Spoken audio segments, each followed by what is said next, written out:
श्रद्धेय श्री विद्या किंकर रामचरितमानस मर्मज्ञ गुरुदेव श्रीमान महेश दत्त दादीज के द्वारा।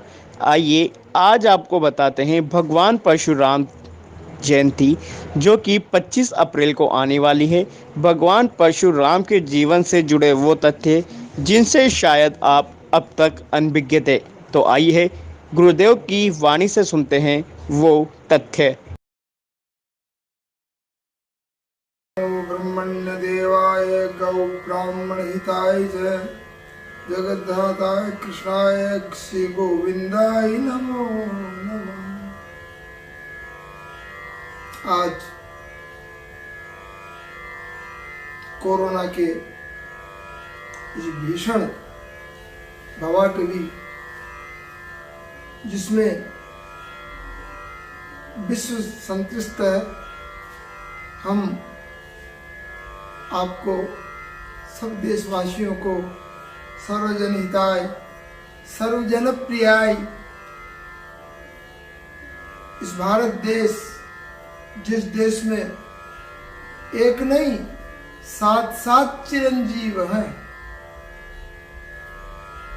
अश्वत्थामा बलिर व्यासो हनुमान विभीषण कृपाचार्य परशुराम सत्येत चिरंजीव। ये 7 दिव्य पुरुष अद्यावधि आगे भी रहेंगे, जब तक ये ब्रह्मांड रहेगा चिरंजीव रहेंगे।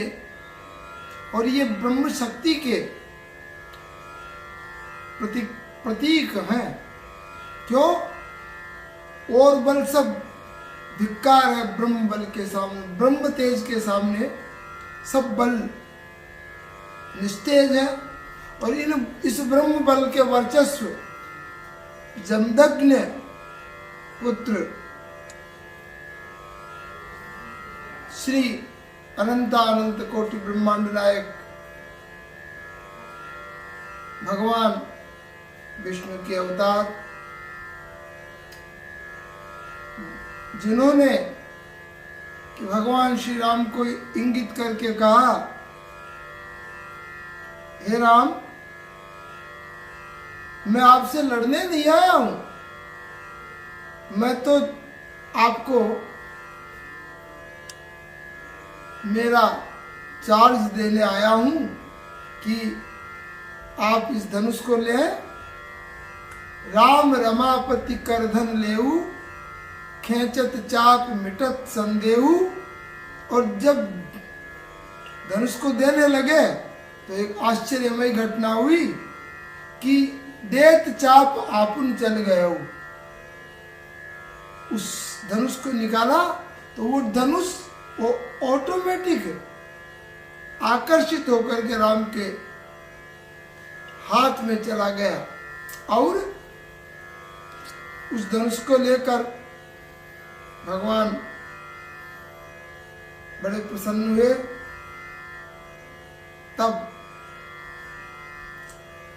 श्री परशुराम जी ने उनकी स्तुति करी और तप हेतु पुनः ब्रह्म बल का संयोजन करने के लिए वन में चले गए। ऐसे चिरंजीव जो ब्रह्मकुल वल्लभ ही नहीं, सर्वकुल वल्लभ श्री परशुराम जयंती पर आप विनिश्चित रूप से परशुराम जी की स्तुति करें, जिन्होंने देश के लिए नहीं विश्व के लिए एक संदेश भेजा कि जब तक ब्रह्म बल रहेगा, ब्रह्म शक्ति रहेगी, तब तक भारत नहीं विश्व निर्भय रहेगा। ऐसे दिव्य पुरुष को हम क्या ज्ञापित कर सकते हैं? बस क्यों कि जन्म दिवस पर कुल देवी की पूजा होती है और कुल देवी के सामने दीपक जला के प्रणाम करते हैं। यह हमारा भारतीय निर्धन से लेके रंक से लेके राजा तक इस तरह जन्म दिवस मनाते हैं, दीपक को प्रणाम करते हैं, कुल देवी को प्रणाम करते हैं, और जिनका जन्म दिवस है उनको बड़े हैं तो आशीर्वाद देते हैं, छोटे हैं तो प्रणाम करते हैं। तो क्यों नहीं हम श्री ब्रह्मवेत्ता, जिनके हाथ में सर भी है और वाणी में श्राप भी है, ऐसे दो दो अस्त्र रखने वाले हमारे परम आराध्य, परम श्रद्धेय, परम उपास्य श्री परशुराम जी की जयंती इस कोरोना के पर्दे से आप अपने हर संभव सायंकाल ये मंत्र बोलते हुए निश्चित रूप से जितना सामर्थ्य हो दीपक जलाकर उनका जन्म दिवस मनाए। शुभम भवतु कल्याणम आरोग्यम सुख संपदा मम बुद्धि प्रकाशाय दीपक ज्योतिर्नमोस्तुते। इस मंत्र का उच्चारण करके आप आनंद से उनका जन्म महोत्सव विनिश्चित रूप से मनाए और चिरंजीव का आशीर्वाद मिलेगा तो विनिश्चित है कि हम आरोग्यवान, ऐश्वर्यवान और आयुष्मान रहेंगे। अतएव पुनः पुनः मैं सभी श्रद्धालुओं से निवेदन करूंगा कि श्री पूज्यपाद सप्त चिरंजीवों में एक चिरंजीव परशुराम जी का आप दीपक जला करके उनका सब आशीर्वाद लेंगे और इस भीषण अघटित घटना से हम पूर्ण होंगे। और क्यों कि महापुरुषों की जन्म दिवस का यही लाभ है, इसलिए हमको भक्त और भगवान दोनों का जन्म दिवस मनाना चाहिए।